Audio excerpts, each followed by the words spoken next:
They left you all kinds of room today. Right?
Do not stand, but if I could get it a little more quiet, I have something serious to talk to you about before we start today.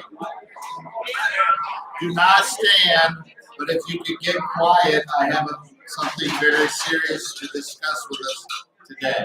Okay? Remain seated if you would.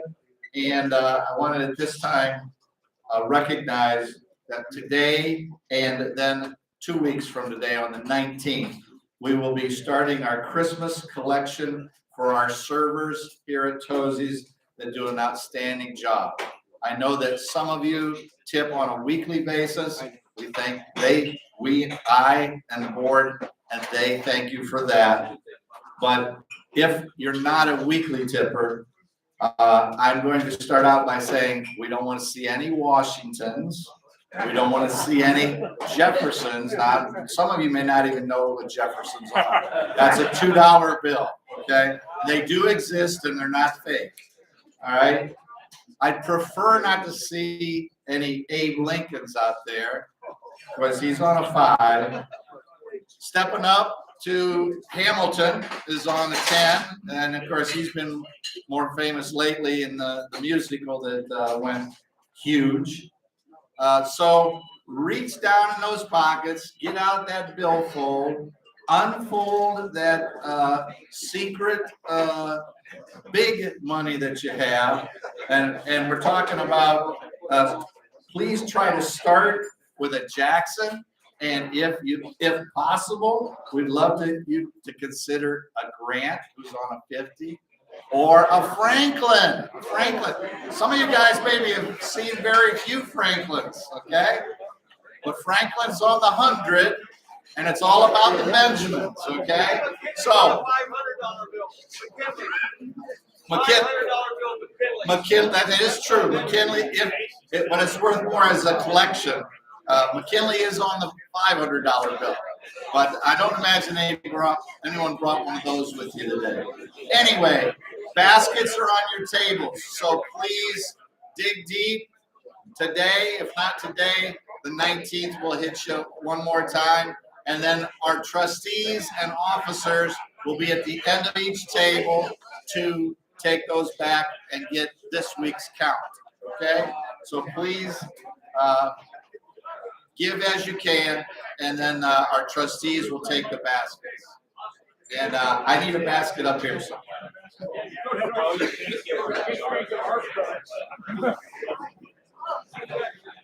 I need a basket once you're done.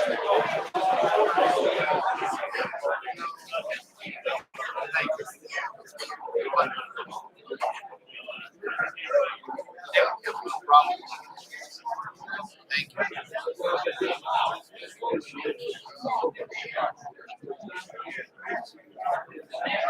We'll do it at the beginning like this today and then on the 19th. No collection next week. We will have a 50-50. 50-50 will take place next week at the hall. And we'll get started in just a couple minutes when I see the baskets heading back to the way back. Thank you again.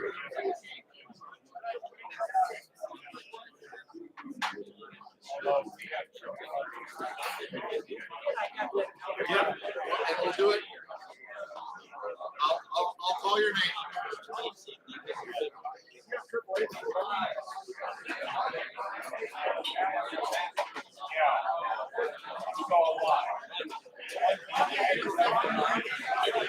We have 200 so far. For next week. Yeah.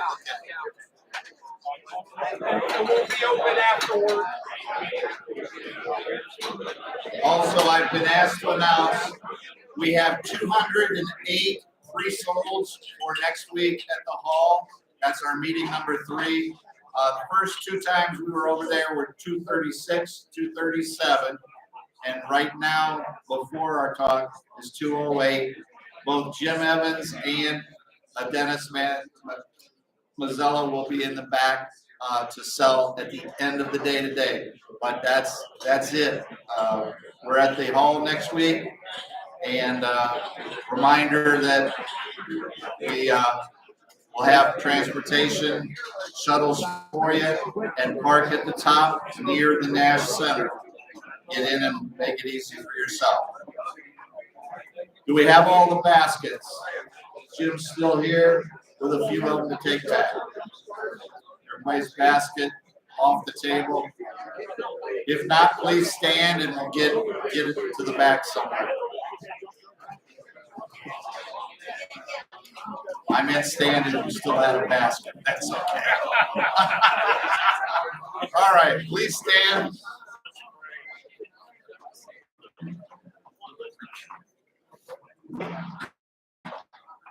Today, Monday, let's enjoy our speaker today. First time feels. On behalf of the Pro Football Hall of Fame and the Board of Directors of the Football Hall of Fame Luncheon Club, I hereby call to order the 13th meeting of the 60th year of the Pro Football Hall of Fame Luncheon Club. Our invocation, followed by our Pledge of Allegiance, will be given today by Pastor Paul Johnson, retired from First Friends Church. Pastor Paul. Thank you. Let us pray. Father God, we come today as he comes and shares his life with us. Lord, bless this food, even though we have already partaken. And Lord, we give this time to you. We pray this in Jesus' name. Amen. Amen. I pledge allegiance to the flag of the United States of America and to the republic for which it stands, one nation, under God, indivisible, with liberty and justice for all.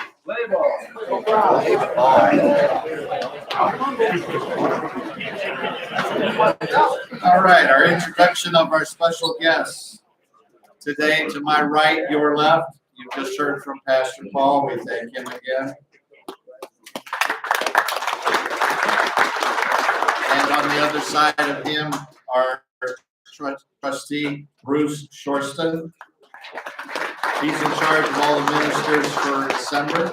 We have our featured speaker, Greg Beals. Can't wait to hear him. Next to him, our presenter of our speaker today, our past president, Mike Molina. And next to him, Tom Craig, head baseball coach at Malone. Here in front of us, and usually over in the corner, is Start Media, TJ Downing. TJ, thanks again for being here. And Sam Berkwood. Let's see when we can get Sam back here again. He's really had some health, not feeling, he's under the weather. Let's put it that way. All right. A recognition of our corporate club sponsors to both screens on either side of me. First, our All Cares Primetime Health, Dr. Peter Ferguson, Wiltshire Golf Course, and Liberty Ford.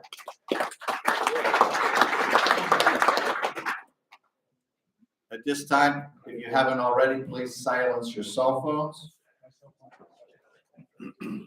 or turn them off. With our guest speaker to be Hall of Famer Donnie Shell. See Jim Evans or Dennis Manzella for tickets. Following today's meeting, they'll be there. As long as there's a line, they'll be there, okay? It says 1:15, but we could go past that.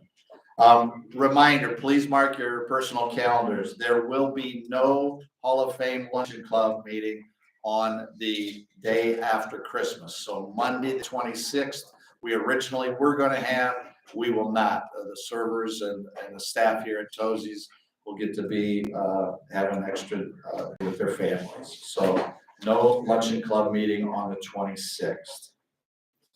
Last week was the last week to purchase our club hoodies. We did order a few extras. So if you didn't get one, see Jim Mitchell in the back room and tell him your size and make your payment, and we'll see if your size happened to be one of the few extras that we ordered. Okay. Also, if you're interested in purchasing our club history books, those are still available. Those are $10 each. Illnesses. A long-time member, wrong name. Ed Greer, who's retired from Massillon Police Forces. He is having a hard time. Please keep him in your prayers, and we wish for his full recovery. Our raffle tickets today, our 50/50 is up to and over the $200. You win 201 today, and Jim Osborne has that cash in hand, so please stand. We are using 2 rolls of tickets. So the first roll starts with 672, and the second roll started with 206 as the first 3 numbers. I will read the 671. Okay. I'm guessing there's some other ones out there, but I will read the entire number. Okay. Our featured speaker will do the drawing. Get them out. This is a tough crowd. Better make sure I read the number right. Well, I'll read it. All you have to do is select one good. One good Go one. as deep as you want or as shallow as you Working for you, Mass. Here we go. There it is. Thank you. All right. First three numbers. 671. You happy? Yeah. Okay. I just lost. 671 774. 774. Who's got it? Look at your tickets. Who's got 774 as the last three digits? You want it, Ozzy? Who's got it?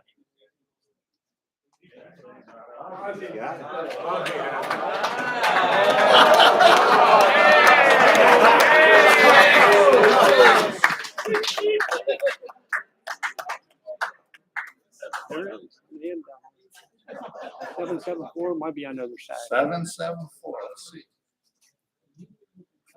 Right there, 774. Merry Christmas. Merry Christmas. All right. Ozzy had to give it to himself. Way to go.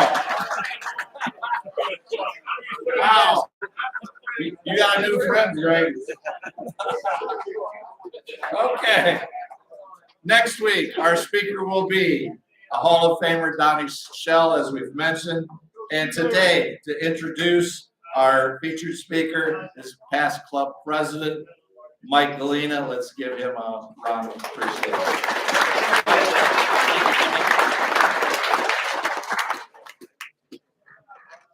Thank you, Jimmy, very much. You bet. Appreciate Ozzy winning. None of you guys believing that he won. Some things never change. How am I doing now? Can you hear it? Okay. Doing all right? Good. Yeah. Beautiful. Wait, Paul, great to see you. Thanks so much for your blessing. Bruce, appreciate the support. And Tom Crank, one of my great friends and baseball playing buddies and head coach of Malone. Tom, glad you could come. And Beelzy, thank you so much for saying yes. All new for him. And we're going to take you on a little journey and connect you to him even more closely. But it's really neat that he was very quick to say yes and wanted to be down a big part of this. And then, Jim, thank you for your work. As you've managed this particular year, think about the adjustment and schedule. Where are we going to be? What are all the planning details that connect to that? You've done a beautiful job. So let's give him a round of applause for taking good care of it.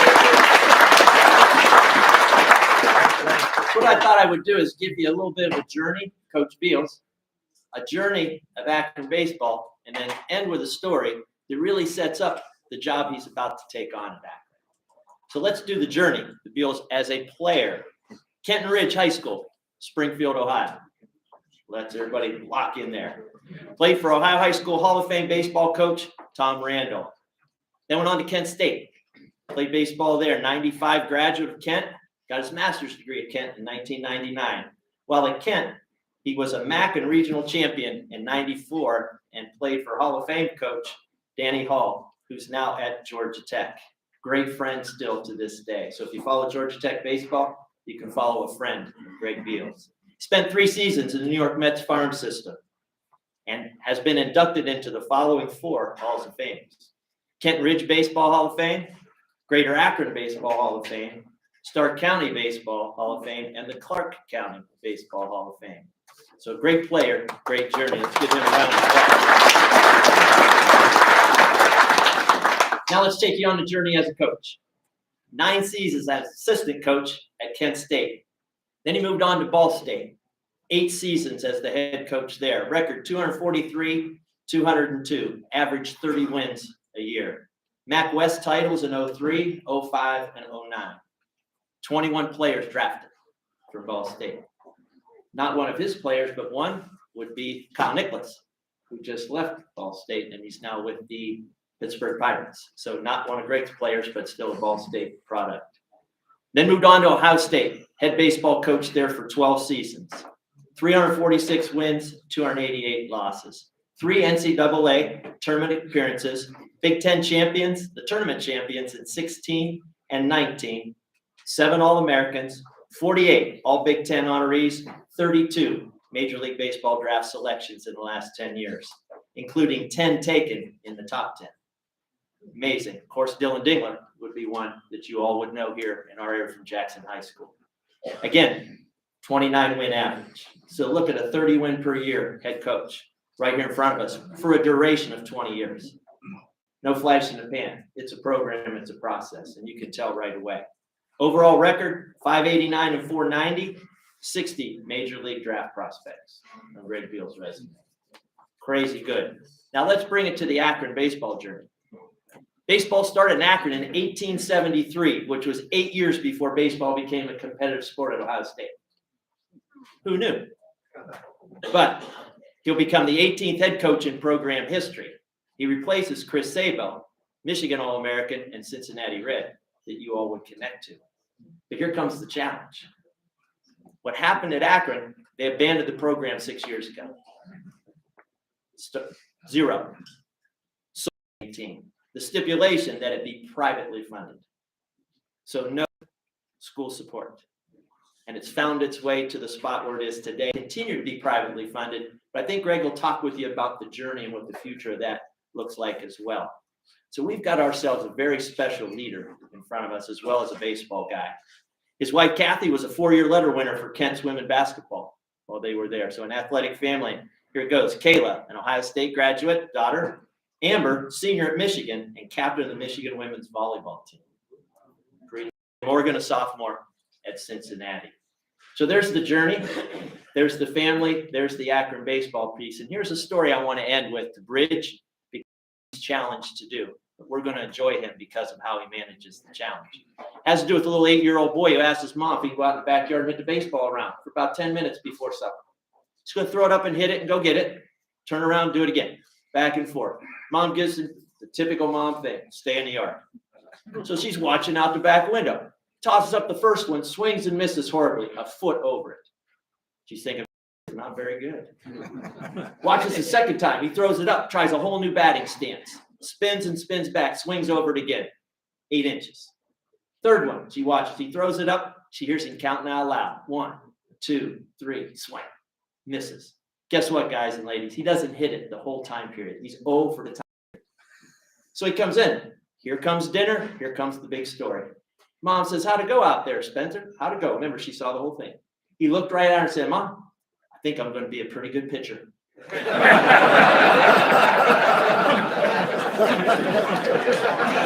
want you to own that in your heart because what Greg Beals is doing is pitching right now until he can start hitting. And he's going to be just fine because his track record shows that.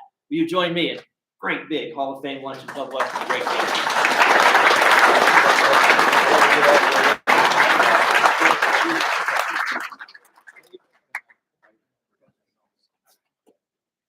I did a wrong. I forgot my most important thing that was in my notes. So thank goodness my support staff helped me out.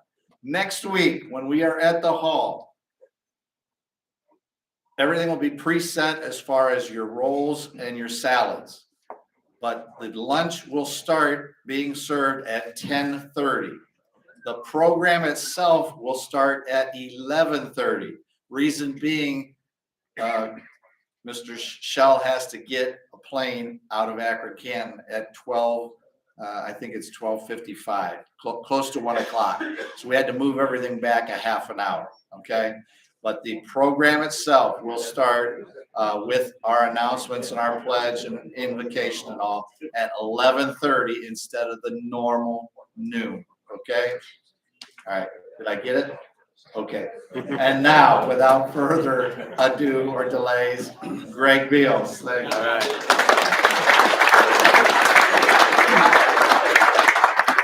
Had a quick mound visit right there to slow things down a little bit. It's a great honor to be here, and this is my type of event. We had a prayer, we had the Pledge of Allegiance. Somebody hollered, "Play ball." We're giving away money. This is a good lunch right here. The food was fabulous as well. So thanks to those who prepared our food. Good job there. I want to thank Mike for the invitation and the offer to be here with you all today. And I also want to thank my good friend Tom Crank for being here and supporting. And Tom and I are good friends, and on April 26th, we're going to be like brothers fighting in the backyard up at Skills Field on campus in Akron, because our programs are going to play against each other on that day. So look forward to being back on the field with Tommy. And Canton's, this place is special from a sports standpoint. I mean, really special. And even today, driving down here and driving past the Hall of Fame and seeing what all has been done there and seeing the fields, you know, beyond the Hall of Fame that are all out back there, and just how much has been done. And that's done not for us sitting here in this room. That's done for the next generation and the next group of kids to grow up and learn the values that we learned and what we got from sport. Yeah, I brought my team down here this fall, and we played in the new Munson Stadium. And another huge kudos to our community here and revitalizing that place, and for Thurman Munson and that namesake. But again, more importantly, for all the kids that are going to play in that place. Really a great job there. And I have fond memories of Canton because once I got done playing professionally and I accepted a coaching position at Kent State University, I came down here and played in the Class A League. I played for the old Buttrey Coin and Maley Buttrey and Pizza Ovens, and I would drive the 40-minute drive down, and my wife gave me the blessing to do that a couple of times a week, and it was really good for my soul to play for just the passion of the game, not as a pro, for no other reason than going down and playing and getting on the field with a group of guys like Tom Crank and those guys in this league and just playing the game. So very fun, very healthy time for me there in that Canton Class A League. I want to give a brief kind of state of the union with the University of Akron baseball. And Mike did a great job of kind of laying the foundation. First, before I get into it, I want to give a shout out to John Mazzarelli, one of our Akron Baseball Hall of Famers in the crowd today. Maz, thanks. I know I'm the only reason you're here today. I heard you're a regular. Just taking a shot at the 50-50 every week. That's what he's here for. But so yeah, like I took this job because I firmly believe that there's an opportunity to build something, to build an opportunity to compete, to build an opportunity to provide student athletes. And I'm going to talk more about that, to provide student athletes with an elite experience. If I didn't think I could do that, I wouldn't have accepted this job. And the new athletic director, Charles Guthrie, there at the university, is doing a really good job. He's got a great deal of energy. There's been a lot done in his short time there. One of the key parts of AD Guthrie's ability is that he had previously worked with Dr. Miller, the president of the university. They had previously worked together at, I believe it was Wisconsin Green Bay at that university.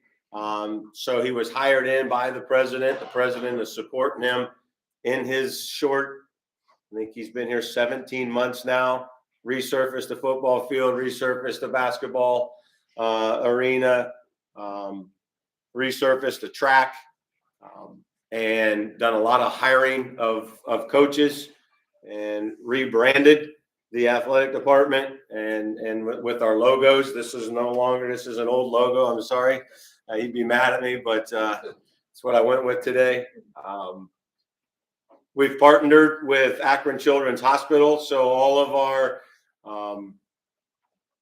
athletic training, all the needs that our student athletes have from a medical standpoint is provided through Akron Children's Hospital. So a lot good is happening there in the athletic department. His energy for the athletic department, his energy for doing baseball, and I say that, doing baseball, is why I chose here. So it started out 6 years ago, program dropped. They brought it back, being privately funded. We do have scholarships, and the scholarships are growing now, and that is being provided through the university. So we do have university funding, and that is going to continue to grow. I've got that from the top of the university down, that commitment to our baseball program. And it's a program that can compete. It's proven that it can compete. And a Canton guy and Rick Rimbalak had the program in a very competitive spot in 2015, where they were playing on championship day in the tournament. Lost the ball game, but got it the championship day. So got a lot of respect for Coach Rim, as I coached with him at Kent State.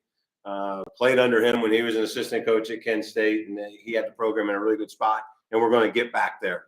And I'm confident of that. We just signed our first recruiting class with my coaching staff, new coaching staff, and with scholarship, and we signed 13 kids.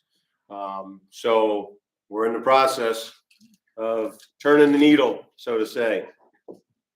The question that gets asked is, what's been your greatest challenge? And Mike had asked that question earlier today. My greatest challenge is making sure that everybody gets over this hump that the program was dropped 6 years ago, whenever, and that we're going to do this, and that Akron baseball is real.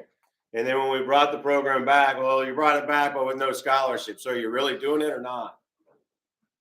That answer has been answered to me. It's my job now to make sure that everybody in our baseball community, our high school coaches, our travel coaches and programs, and the student athletes to come all understand that Akron's doing baseball. And that's my job. And I'm very excited about it. A little bit about me, go a little bit further, because Mike did a great job of giving you an idea of kind of what I do, what I am. I think it's more important that who you are. And I really thank him for talking about family, because family is extremely important to me. I said this is my type of day because we had a prayer. That's very important to me. We had a pledge of allegiance. That's very important to me. Who is Greg Beals? That's it. It's his faith. It's his family.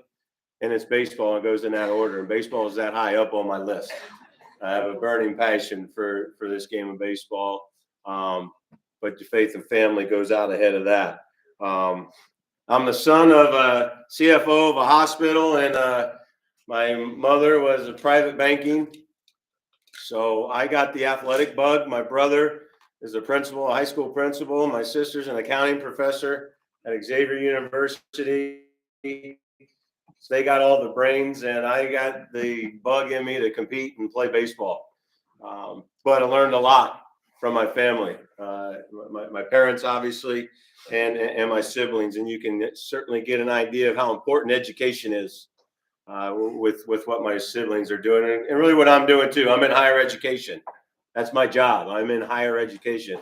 I'm coaching baseball at a higher education level. So I went to high school, played all three sports, and then came to Kent State to play baseball. Here's where I met my wife.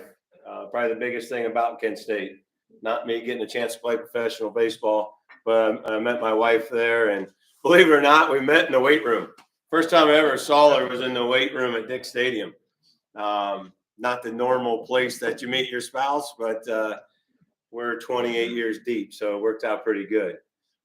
We have 3 daughters, as Mike mentioned, and those are blessings. It's the coach's curse that you have all daughters, but it's a real blessing as well. I've got 35 guys that I get to play ball with every day, and when I go home, the girls are quite a balance, as you can imagine, quite a balance in life. So after my days at Canton, I got the opportunity to play professionally, and the one thing about playing professional baseball, you get that playing experience, you get that competition. And one of the things I miss is the competition at the highest level as a player. That's the one thing I missed when I was done playing. Probably the greatest value I got out of it is just all the baseball you see, just what your eyes take in and day out, playing 140 some games in a summer and being around all the good players that you're around, and just what your eyes see gives you a real good idea of what good baseball looks like. I think I'm going to come back to that at some point. What good baseball looks like. I learned that. So I want to give a little bit more in depth about how I run program. This is year 30 for me. In this day and age, it's a little bit of a survivor to go 30 years. And to me, it's about core values. And you've heard personal core values. I want to talk about professional core values.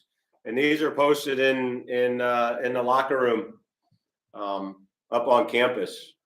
I believe in 3 core values to run our program: elite preparation, competitive toughness, and brotherhood. And we've got these sheets and it's all posted up and graphics and all that stuff. But man, it's old school. Prepare, compete, and be a great teammate, right? I mean, from day one in sport, prepare, compete, and be a great teammate. So there's old school in it. The core values we have are old school. What's more important in talking about those core values are the other words that I use: elite, elite preparation. We talk a lot. What defines our culture are these key words. Elite is a key word that defines. Elite's a choice that each one of us, every day when we wake up, we get to decide whether we're going to be elite or whether we're going to go through the motions. The evil of elite is going through the motions. We're all been guilty of that. How do I get through it? How long is this going to be? When is this over? When can I be done with this? That's the elite. That is the absolute opposite of elite. Am I going to crush today? Am I going to be my very best? That's what we strive for. And we poke each other in this program on elite. You do a workout and be like, really, dude, that's elite? And we challenge each other on that. And it's a choice that we get. That's what I love about these key words, is that they're choices that we have. The next word goes along with our competition is toughness. And the word toughness is not a word that we use in a physical way. Toughness is in a mental way for the game of baseball. Very critical that you have competitive toughness. Every 20 seconds, new pitch is coming. We're going to throw about 140 pitches on offense. They're going to have or on defense, and we're going to get about 140 thrown at us. So about 280 times a day, every 20 seconds, a new competitive situation happens in a baseball game. And our toughness becomes very critical on that. There's going to be bad calls, right? Umpires are going to make bad calls. You got a pitch called a strike on you, and you got 20 seconds to get your mind right and be ready for the next play. Great life lesson in there. Not just competitive for the game of baseball, incredible life lesson in toughness. And if you make the last out in the inning, the ball's going to get hit to you the next inning. You just know it's happening. It's coming to you. So get over your out, because that was just one of the 27 that our team's going to make today. So get over yourself, get back in the game, show some mental toughness, and be ready to make a play. Another very critical part of defining our culture: elite mindset and a toughness that's ready to keep answering the bell. And then the last ones, I use the word brotherhood instead of teammate, all right? Because it's family. It goes a little bit more than just team when you're at a university. And these guys leave home and come to campus, and they live in dorms together. They live in apartments together. They're in a locker room together for 9 months. It goes a little bit more than just teammate. I believe it's a brotherhood, and that's what we're trying to create: a brotherhood and an extended family. So when you think about the University of Akron and our baseball program, about these lessons that are happening in this culture that is being instilled, and that there's going to take some time for that to really dig in and grow. The seed is planted. We had a great fall together, having a great group of young men that are going to fight their tails off. And we got a great group of young men coming in, and that's going to continue to grow. But those core values are the definer for me. And in a game of baseball where failure is such a high rate, right?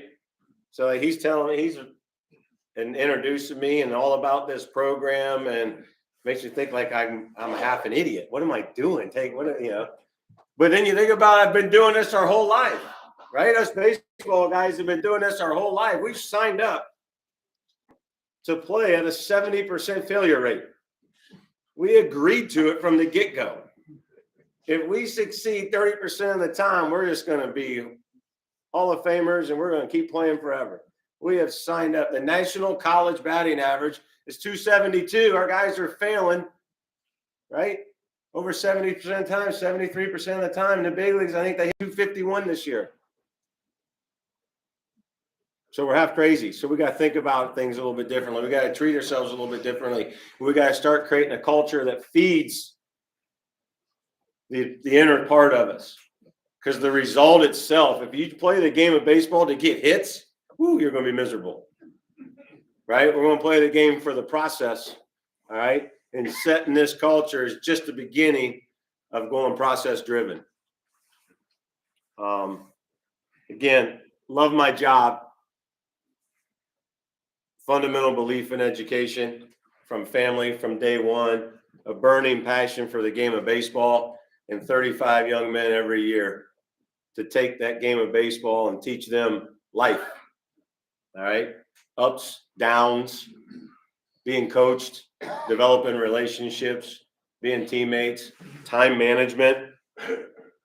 Time management is just an incredible task for our student athletes. They get up, they go to class, they come to work out, they got strength and conditioning stuff, they got study table hours, they got study hours. And oh, by the way, we want them to have some social life too. All right. So their time management is very critical, task driven. Student athletes are incredibly task driven. If any people are ever looking to employ, student athletes are incredible employees. They have all the characteristics that you want for a young professional. And that's fun because that's part of my job too. And I don't want to be the coach that plays you for 4 years, gives you a jersey on senior day, pats you on the rear end, go get them, kid. We want to go further than that. I want to make sure my guys land, all right, and they're prepared. I'm confident in their preparation to go out in the real world. I also want to make sure that they get out there. It's getting tougher and tougher to find jobs and for our young people to get situated. And that's certainly something that is important to me. When we run the program, we're thinking about our student athletes. And one thing I kind of wanted to mention and kind of have a little fun, so to say, and not so serious about, oh man, that program and all that, the coach builds his core values, and is technology's growing and growing and growing, right? And we all got phones in our pockets, and we've got, computers and these monitors up on the screen. And my goodness, I used to have hair back then when they took that picture. But how are we utilizing technology? How are we growing with technology? And again, here's a guy that started 30 years ago when we barely had videotape on the VHS that we shoved into we barely had video. And now we have biomechanical analytics and we have data on everything possible in the game of baseball. Where's the balance, right? First of all, I think you're a fool if you're ignoring it. All right. Change happens. Technology is here.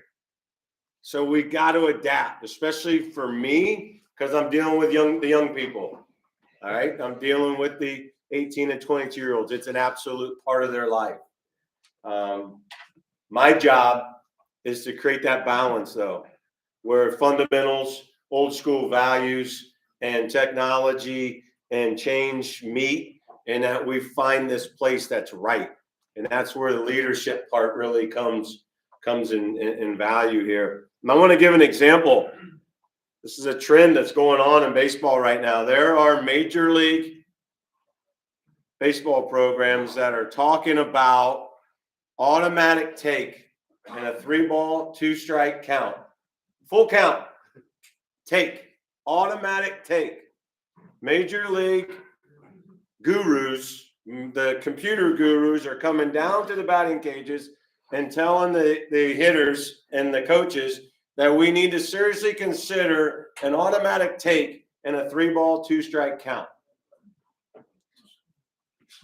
Okay, now you guys are thinking that this guy is crazy. Right. Here it is. From a numbers, this is the balance that I'm talking about. This is the balance. The numbers are 100% accurate. If you take, you're at an advantage because these are major league numbers. The major league on-base percentage is like 355. The league average is like 355 on-base percentage. All right. There's only 2 guys in the league that had on-base percentage north of 385. Pitchers throw strikes at 62%. Do the math. If you simply take your on base 38% of the time, you have an on base percentage of 380. You'd be third in the league. Absolute statistical fact. But you can't coach players like that, right? Right? You can't coach a player that way. You're just going to take. So wait a minute. We're playing Kent State, and it's the 7th inning. The base is loaded, and it's full count. Take sign. Oh, babe, take it. There we go. Strike 3. Go walk back to the dugout. Come on, boys. Stick to the plan. They're going to be like, this guy's done. We're out of here with this guy, right? But the numbers back it up.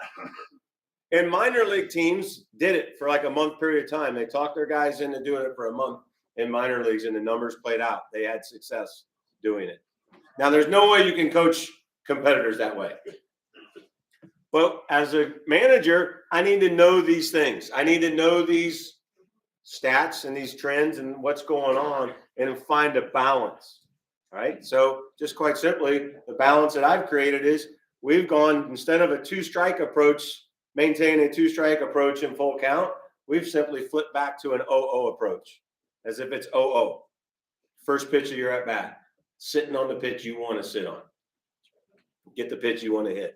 So find a way to take the information and then deliver it to your people in a digestible way. None of you guys were going to eat that 3-2 take, right? Nobody wanted, that was not digestible. We're just going to sit here and take. No shot. All right.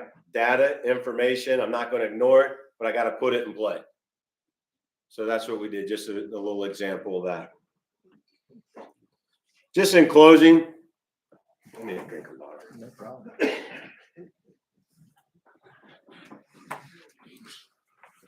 Then we got time for questions, right? Oh, yeah. We got time for questions. Good. Just in closing, like, and it's the way I live life, and it's the way I coach the program. I mean, and from a baseball standpoint, at the end of the day with our guys, there's 2 things. There's 2 things that are not going to give on. The game.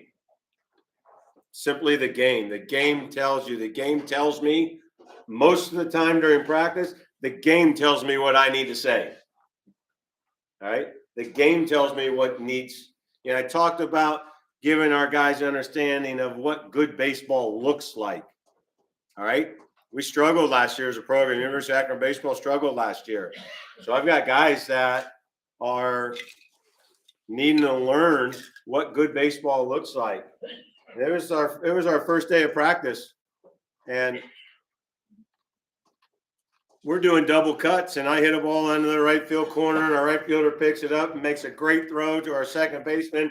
Second baseman catches it with rhythm towards third and throws a 1-hopper right to the third baseman. Bang, bang, as clean as it can be. This is what it sounded like at the ballpark right now. That's what it sounded like. I was like, are you guys kidding me? We just ran a double cut from the right center field corner to third base as clean as we can do it, and nobody says a word.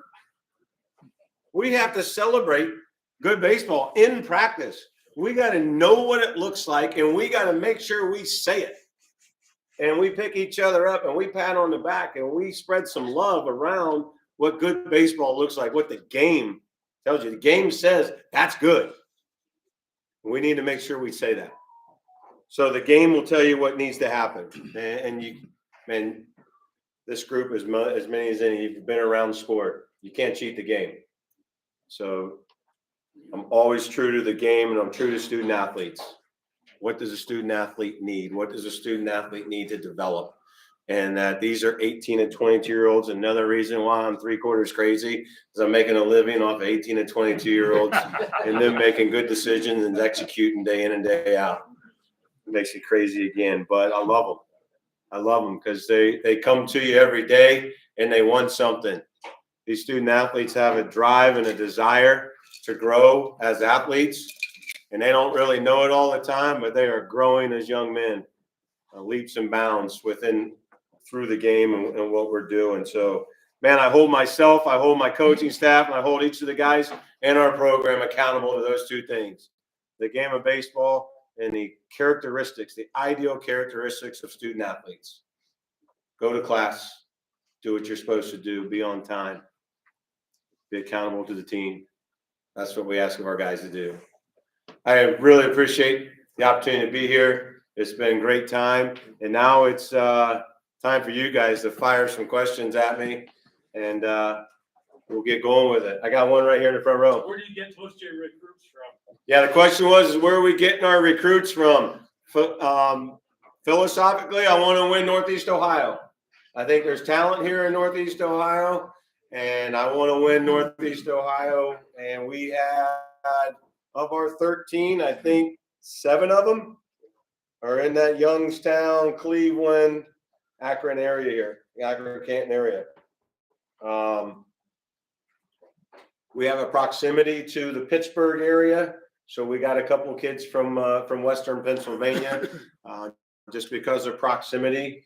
Data tells you not just student athletes, all college students, not all, like 85% are within a 4-hour radius of their home where they choose to go to school.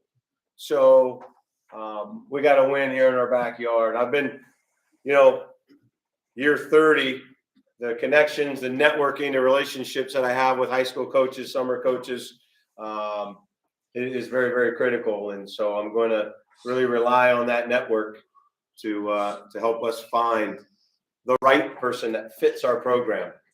I want a competitive kid. Maybe it's not the blue chip, the #1 blue chip kid right away, but it's a tough son of a gun that the coach says, this is a guy you want in your program. This is a guy you can play and win with. Those kids are fun to coach. Thank you. Yes, sir. How do your facilities compare to other places that you're familiar with?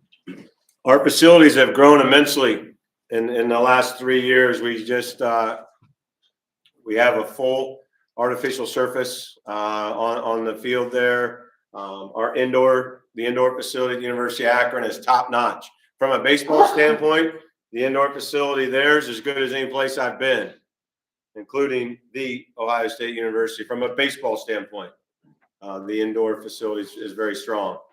Woody Hayes facility is built for football. But our facilities give us an opportunity to compete. It's an arms race in facilities, as you know. Everybody's growing and trying to do more and do better. But our facilities put us in a situation where we can compete. Most importantly to me, I have what I need to develop the players and give them a chance to compete on game day. Good question. Thank you. Yes, sir.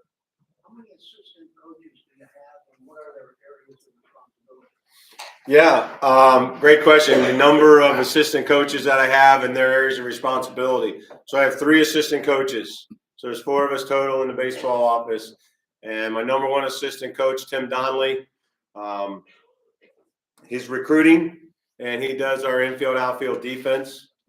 And then I have a pitching coach, and I have a volunteer assistant coach.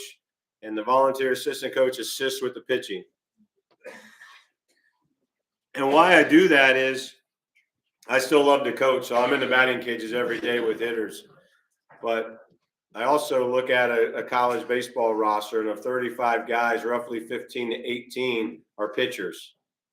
Because when you go on and play a 3-game series, you need 8-9 pitchers to go play a 3-game series. So the depth of your pitching staff is really critical. So I've built a coaching staff that's driven around taking care of the pitching side.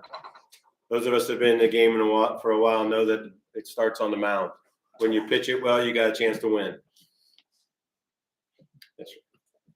Is it too early in college ball?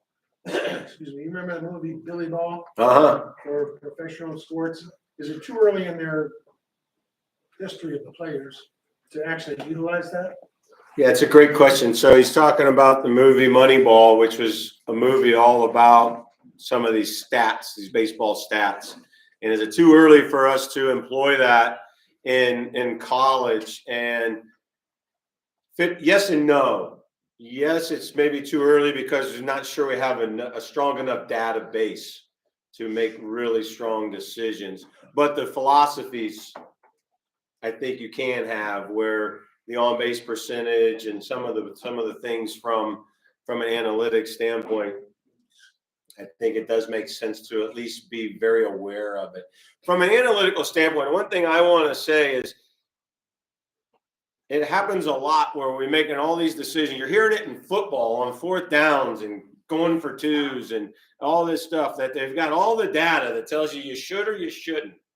And in baseball, we have the same things too. Well, it's the third time through the lineup, so you got to take the pitcher out of the game, even though he's throwing a one-hitter. Take him out because the third time through the lineup, they're going to kill him. Well, I'm not sure of that. What I think needs to happen is I think we leaders, us managers, need to know that stuff, but we need to beat the numbers, right? Shouldn't I know my personnel and know what their skills and abilities are, and then play those numbers accordingly and try to beat the numbers and not just play video game sports where the data tells me this is what it should be, so that's what I'm going to do. That's cheap. That makes for a real easy press conference at the end of the day. Well, the numbers told me to do it.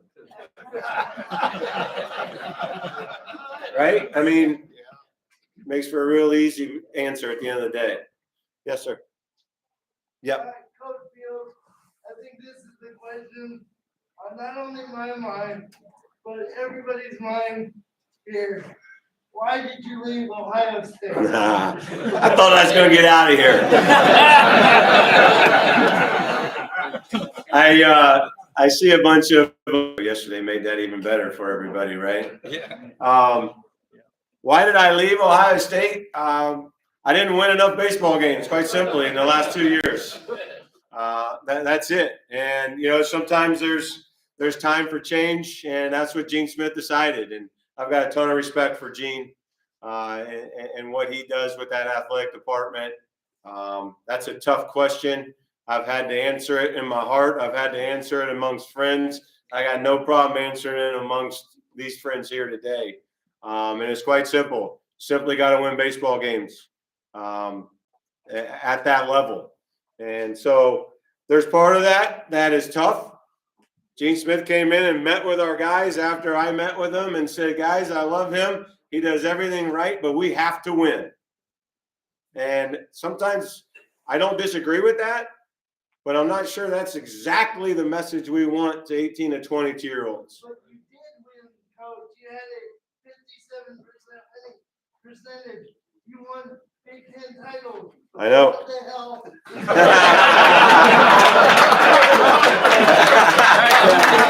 I should have met you a year ago, and you should be my agent. I gave you Gene Smith's phone number right now. Yeah, I appreciate that. Thank you very much. Yes. Will we ever get to the point of making the calls, balls, and strikes more important to be exact? When we watch it on television, we can see the balls and strikes.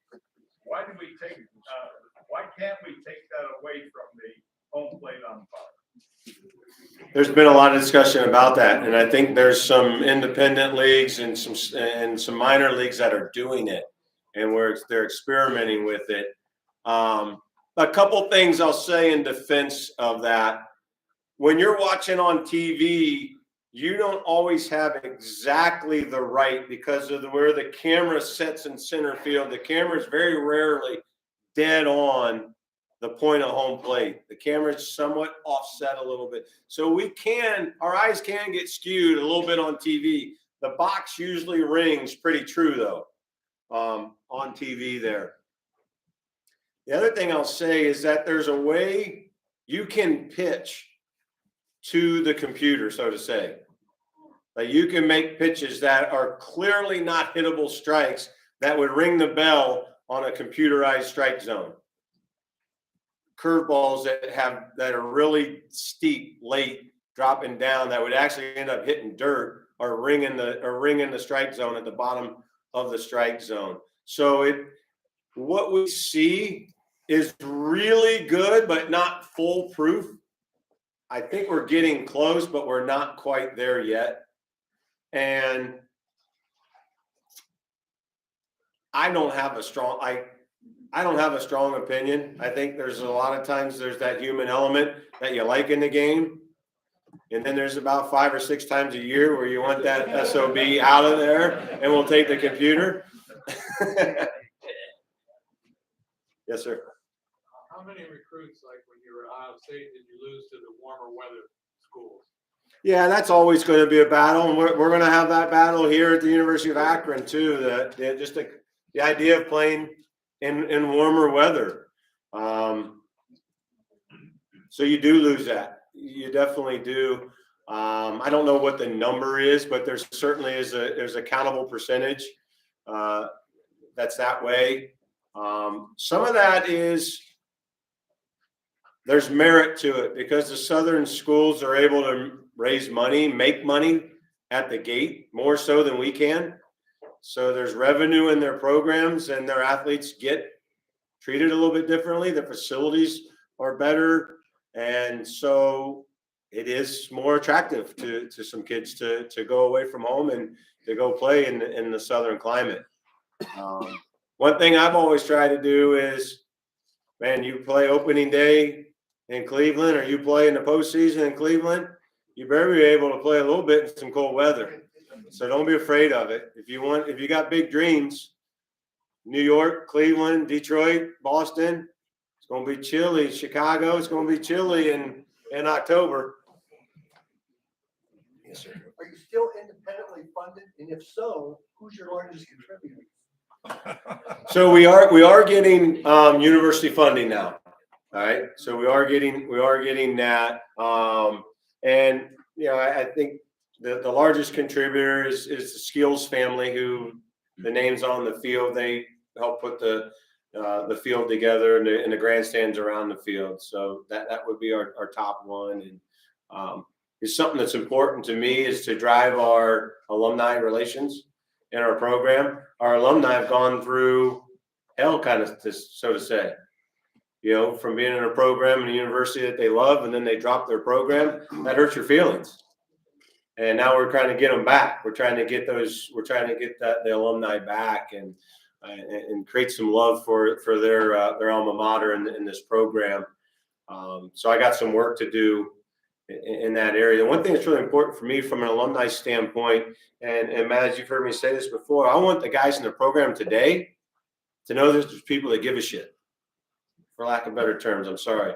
There's people that care about their program, people that care about what they're doing. And there's no better people to send that message than the alumni. And so more so than the alumni helping us pay bills, I want the alumni to help drive the culture and help drive the expectation of this program, and that there is a care factor. Thank you for that question. Yes, sir, in the back. Yeah, you. Yes, in the other major sports, NBA, NFL, college students will go right to the team they're drafted on. Why does baseball have to go to Double-A, Triple-A, and not get right to the major? Yeah. So the question's relative to basketball and football. They get drafted and they're in their major leagues right away. And in baseball, there's a kind of a, you know, the minor league system that you have to come up through. And the answer is not real easy, other than that they need it.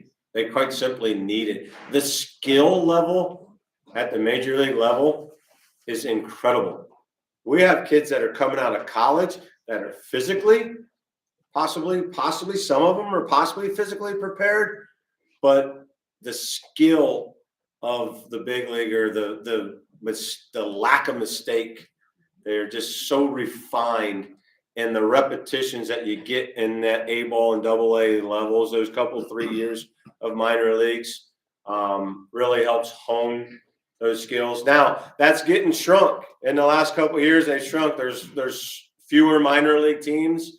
Guys are coming out of college and entering higher up in the organization than ever before. So that gap, that minor league time, is shrinking a bit.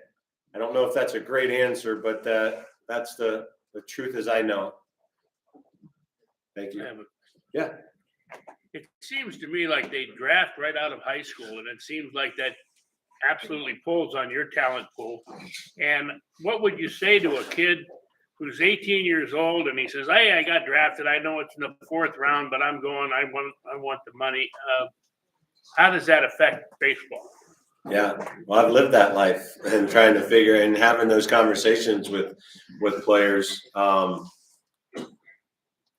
question revolving around being able to be drafted out of high school. It's something that we have to, in the recruiting process, be aware of is that the talent level.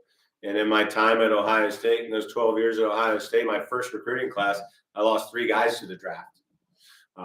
And guys we had signed, guys we were really excited about, and they never made it to campus.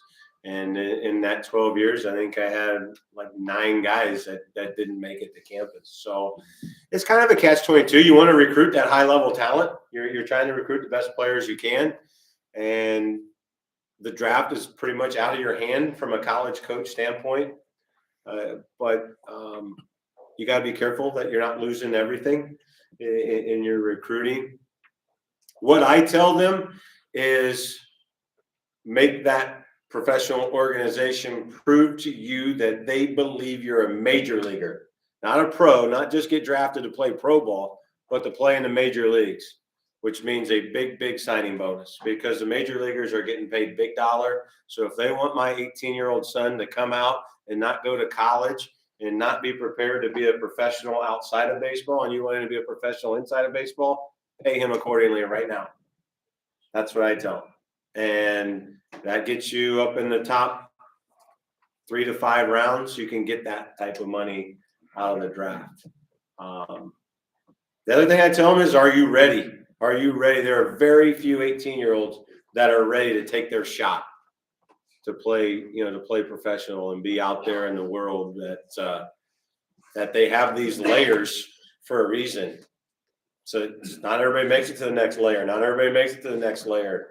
There's layers are there for a reason. Are you ready to go at 18 years old and climb ladders? Or do you need more time physically, mentally, emotionally, all that to sharpen your skills before you're ready to go? It would take I told you I had the coach's curse, but it was a blessing. I had daughters. If I had a son and he was in that situation, it would take a major league organization going a long, long way to prove that my 18-year-old was ready to go play professional baseball. Yes, sir. In your 30 years, Coach, with those values, how does Dylan Dingler rate? Oh my God, I love that kid. And we have a great, if he walked that door, we'd give each other hugs. We'd meet halfway in the middle.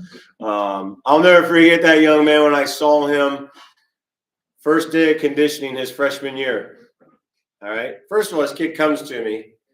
All right. Maslin Jackson High School. I see him as a baseball player. He played infield. He's got just an absolute cannon for an arm.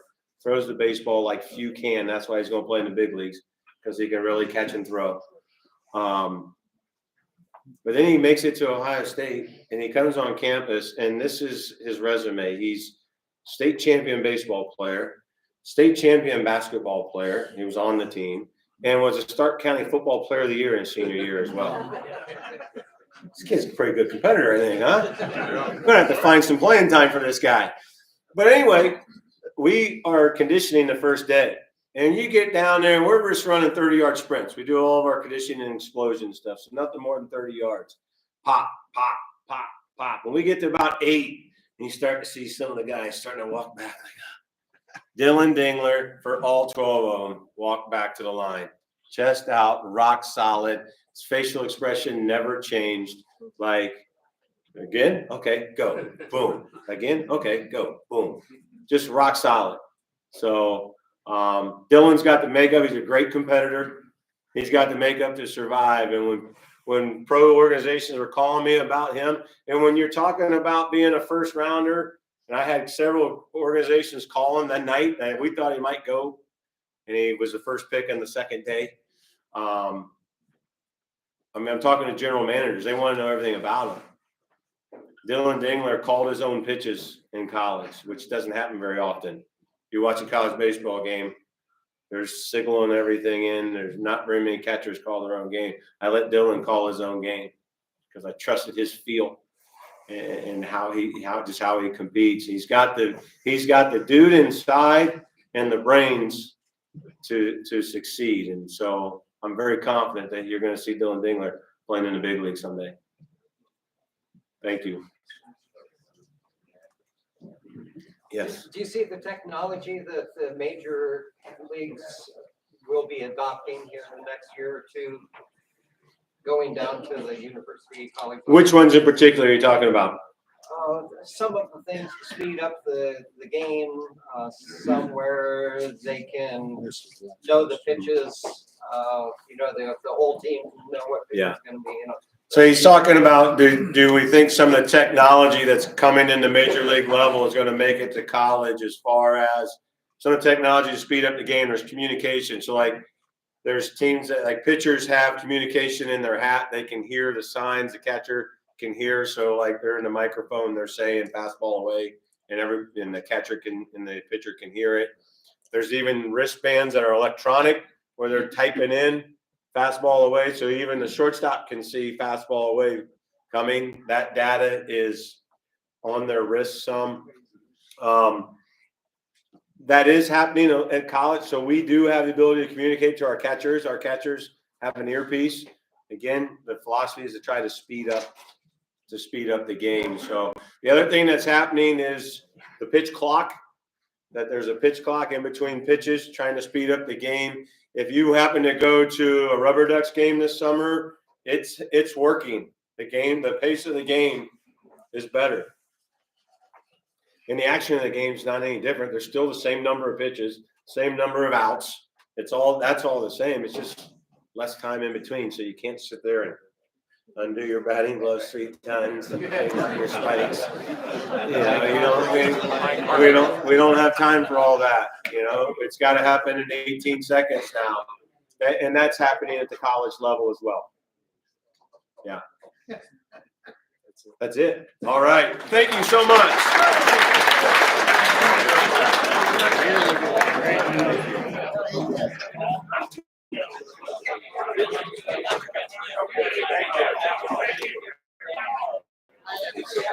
Back for next week, last chance. Thank you all. We'll see you at the hall.